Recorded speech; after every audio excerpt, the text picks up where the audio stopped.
2, 3, testing. Okay, we're back. So the previous video, we got the camera working in PWA. Now we're going to add Capacitor to the application, and then we are going to run it on the simulator. And then after that, what I'll do is I'll plug in my phone and we'll record using the phone, taking a photo with the application. So first of all, we are at the Capacitor.js documentation, and link will be included below. We already have Xcode and CocoaPods installed, so we're just going to follow the instructions they have here. First is to install Capacitor, so let's stop Ionic serve, which is running now.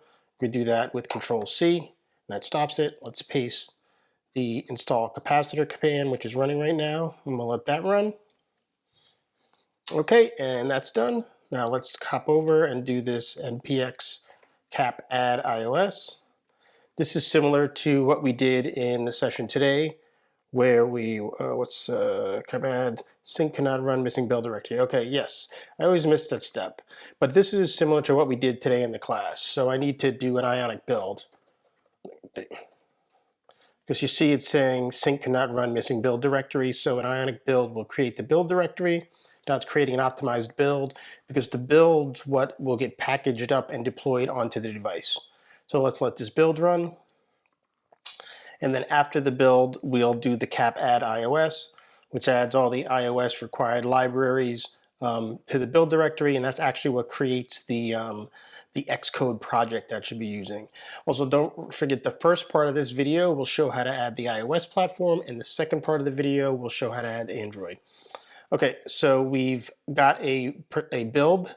So now let's go back to our npx add iOS. So we'll just npx cap add iOS to re-add its platform. Right, so the platform's already been added. So then now we don't want to open the project. We want to try and run it.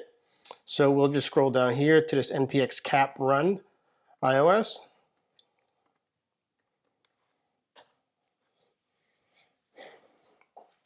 You see right here, it's loading the Capacitor camera plugin. And it's doing the necessary updates. That's why I needed CocoaPods installed. And see, now it's asking me which simulator I want to run it on. And here's my phone that it's trying to run it on, but we don't want to run it on my phone yet. We want to run it on the simulator first, and then once we get everything figured out on the simulator, then we'll move it over to the phone. So let me see. I think the simulator I've used before is this, not the iPad. It's iPhone 12 Pro Max. So let's select that one. And now it's going to run a build. We might need to hop into Xcode to set the developer certificate, but we'll see. It'll give us an error if there's a problem with the developer certificate. So let's just let this run and see what we get. Should be launching the simulator soon, since it says it's deploying app. There it goes. Kind of move this over here to the side. We've got a little bit more space, so we'll make it a little bit bigger.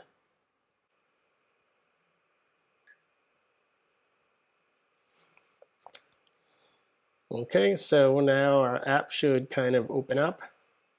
So here's our basic app running. If I click this, it isn't going to work because there's some additional steps, but just to show you, actually, let's not even go that. Let's just, so we know now the app is running on the phone. So now let's go back and, so it's running in Xcode, but let's go back to the camera plugin that we were using. If I can find it, yes, camera plugin. And if you look down here, it says iOS requires usage description and these other things to be added to the info plist. And so the easiest way to get to that is if we go back to our project and we open up the editor, and you see this new directory iOS here, this is where your Xcode project has been added. So we can open this up. We can go into app, and let's go into app again. And here's this file, info plist. And so what it is there's some XML that needs to be added to it. So let's see, let's click here. So see, because since they didn't provide the XML, probably the best way to do this, well, not unfortunately or unfortunately, is to actually open up Xcode. So let's go back over here and let's do npx cap open iOS. Let me move this so you can see the command clearly. So we're going to open iOS, and what that will do is it'll open up this project in Xcode, and then we'll modify the plist from inside of Xcode, because we need to set these descriptions or else iPhone won't allow you to access the camera. So let's go in here into our app info plist. Unfortunately, this is small. See if I can make this bigger. Unfortunately, I cannot make this any bigger. This just seems to be the default. Yeah, this seems to be the default size. But what we want to do here, you see we have these usage descriptions. We need to go here into under Xcode and add a new key. And so what you do is you click down and you say, where is this? Info plist. And you can click this plus sign here. And then you see this pops up here.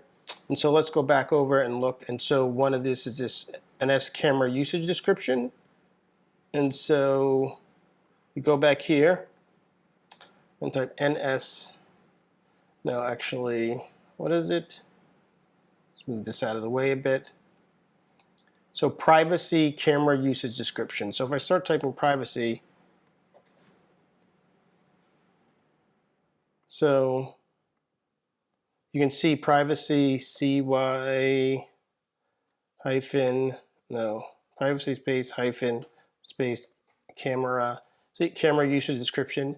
Hit enter and it puts the key in, and then you go over and you need to set a value. And the value is just like what you're using it for. So I'm going to say sample camera app. And I'm just going to copy this because I'm going to use this as a description for everything. So now we saved that key. And then let's add another one. So you click the plus sign again. Let's click that plus sign. And it opened up. And which one do we want? Since we want to have access to the photo, so we're going to say privacy photo library additions, then privacy photo library usage. So remember, let's come on, click this.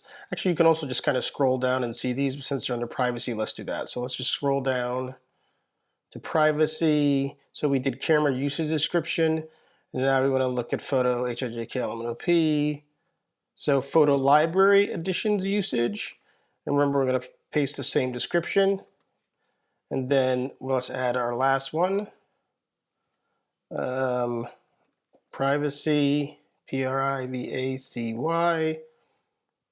And let's scroll down to photo, privacy, HIJKLMN, photo, usage description. And then let's paste the description there. Okay. So we've added all these descriptions, and now we need to build this again. So we can build it from the command line, or we can build it here in the app. So let's just build it in the app. Let's see if we can find what is the simulator that I was using? So if I can find my simulator, so the simulator is iPhone 12 Pro Max. So right now it's set to deploy to my iPhone. It's plugged in, but that's not what I want. So we'll select iPhone 12 Pro Max. And if I run this, it should rebuild the application, because the plist changes weren't part of the web app. It was part of the Xcode application. So that's why I don't need to rebuild it. I just need to rebuild the Xcode app. And so that's what I'm doing here. And so we'll let this run. And then we should see our app over here kind of refresh once this says it's done. All right, see, now it's restarting the app. Also, since we're here in Xcode, you can see this is kind of some debug output that's getting dumped out from the application. So everything's all set. Now let's see if we can access the camera and see what it does. It says, do I want from the photos? Do I want to look at the photo library because I have permission to that, or do I want to take a picture? So I can't take a picture because I'm in the simulator. So you see I click on that and it gives me the error saying it's not available. So I click OK. But if I click this again and I say I want to look at the photo library, then it asks, would I like access to the photos? I want to allow access to all photos, so it's asking for permission. And then if there's any photos or anything on the device, since this is just a simulator, it will load them. So now it's loaded them, and I can select one, and there's the image. So it's working exact way, same way it did in the browser. So now you see it configured and running on in a simulator. So now I'm going to kind of move over and deploy this onto my actual phone. So let's shut down our simulator. So we're going to come here, we're going to close our simulator. Now there's two ways to do it. So one, since we're already in Xcode, theoretically I can just scroll down here, select my phone, and run it. So let's do that first. So let's select here and just say run, but I need to, all right, so let's select here and run. Why is it saying it failed? Let's see. Requires a development team, so let me switch to my build settings. So let's go back to the app. When you're deploying onto a device, you actually have to have this set up here. So I'm going to put starter.aks FPO. Because you need to have a unique name. I'm going to select my personal team. Always select your personal team. And then you see that's my phone's name, Aaron iPhone 11 Pro Max, and then click Run. And so now it'll build it. And then I'm going to have to switch over so I can record what's happening on my phone so you guys can see that. So let's let this finish up. So let's hopefully this works. All right, you can see it just appeared here. And let's get this thing fired up. Untrusted Developer, you might see this. So when you see this, you have to go into your settings. So let's hit cancel. So do not allow using app on this phone. You can allow these apps in settings. So cancel. And so let's see, there should be someplace here in settings. To fix this issue, we go into, where is general? And then device management. Here it is, device management, Apple developer. And you click this. I say I want to trust. So I want to trust this. It'll be the name of the app will be different for you, but that's where you go. So remember, you go to general, device management, and then you'll see this developer app thing, and that's where you set it. So let's go back out. Let's cancel. Okay, now let's try to run the app again. I want to take you through all these errors as I'm running into them so that if you run into them, you know how to manage them. So let's go again. Okay, so the app launched. My phone's in dark mode, so that's why it looks black like this.